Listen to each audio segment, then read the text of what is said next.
Ito mga daddy, maglalagay tayo ng Mars Fuel System Cleaner. Lalagay natin sa kotse. Ihahalo natin doon sa tangke ng gas. Ayan po. Pakita ko po sa inyo, ito po, sa kotse po, isang ganito po ang ating ilalagay, 60 ml. Tapos kung sa motor naman po, 30 ml lang po ilalagay nyo.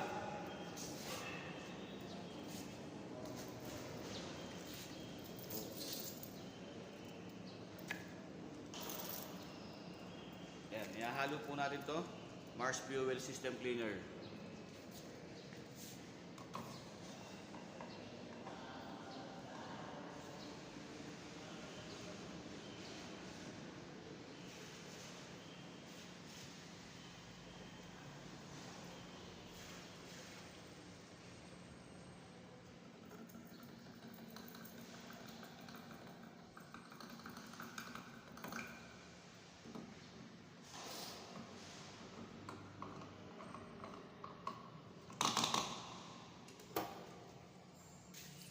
Kapag ka po sa motor, maglalagay lang po kayo ng kalahati, 30 ml lang po pag sa motor.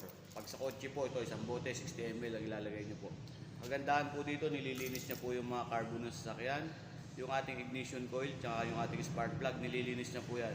Kaya magiging maganda po ang kanyang takbo ng makina.